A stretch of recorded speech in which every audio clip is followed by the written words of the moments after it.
Freeman, I want to move to our second topic, and I'm going to go way back in the day. My great-grandmother, down in Starkville, Mississippi, had 9 children, a host of great-grandchildren, and that woman always had money.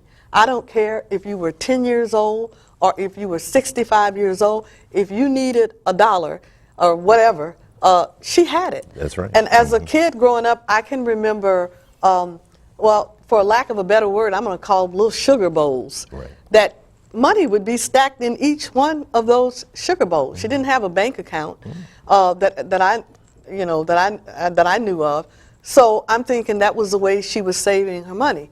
Here lately, I've been hearing about the bucket method of savings, and so I'm thinking, okay, are we bringing back something from the olden days, back up to today? The present. Can you talk about that? Sure. These buckets are targeted accounts. All they are savings accounts or money market accounts. These monies are placed in banks or credit unions for specific reasons.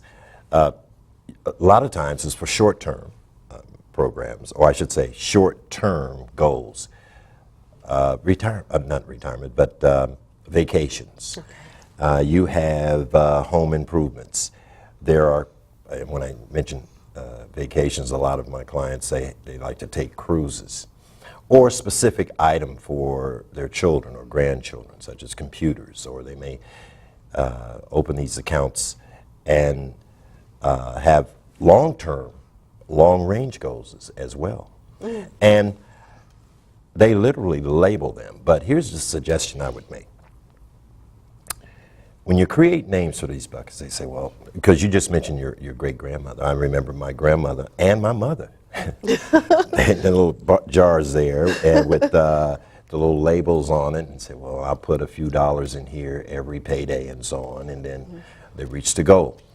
But I know that a lot of people say, well, how do you have these all these accounts? Will the bank or the credit unions, will they charge tremendous fees? Right, for I was thinking of that. How many accounts can you have at a bank? Very simple. You can have one account, and what you do is you label, as a matter of fact, I pay my bills via bill pay. And you have your titles there for specific goals that you want to reach. And automatically, you just simply take it out of your check or a particular account and place it in those various accounts. It's not a separate account, but the account is broken down into different categories. So it's one account, and that account is broken down into different sectors or categories, as categories. you say. Yeah, if you plan to take a vacation, purchase a computer or a laptop or some type of item that you wish to purchase on the short term, well, you just label it within that account, and there's a way there in which you can bill pay.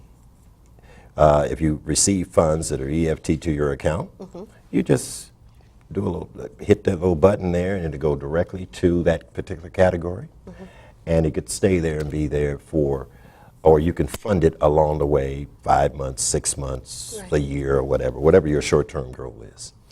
Wow, I'm embarrassed to say I didn't realize that you could have one. I thought you had to have a separate account for each of the so-called buckets. No, you don't have to do that. Wow. Because if you did, there's limitations. Well, that's what I thought on how much you can have in an account. And there are limitations as far, let me put it this way. There are restrictions. I call them restrictions anytime. Now, this is a true story. There's a savings account that one of my grandsons have in a major bank. I won't name the bank. But I saw that each month, then we automatically, these monies go directly to his account for a specific goal that we have set up for him. I looked at the statement. They charge $5 a month, all right, for that one account. And for that specific goal that he has, that he set up, the fee is just as much as that you might as well say you're going to take, we're putting away that $50 a pay period, or every 2 weeks, Right. and you see $5 go out of it. Well, I didn't quite understand that, so what we did is we moved that account. So there are restrictions. And that's $5 a month? $5 every time You put that Put a 50, make that transaction. Yeah. So I happened to note that, and they said, well, you can get an account such that you don't have to pay the fees. Well, we've been doing it for some time. Never paid any attention to it until my grandson, he brought it up.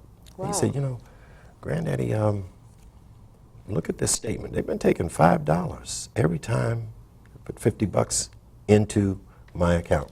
And that's one of his little buckets. So he has 2 of them. And every month, he takes and put X number of dollars into the account. And one of them, then we fund the other account. Okay. Or fund the other category for him within that account.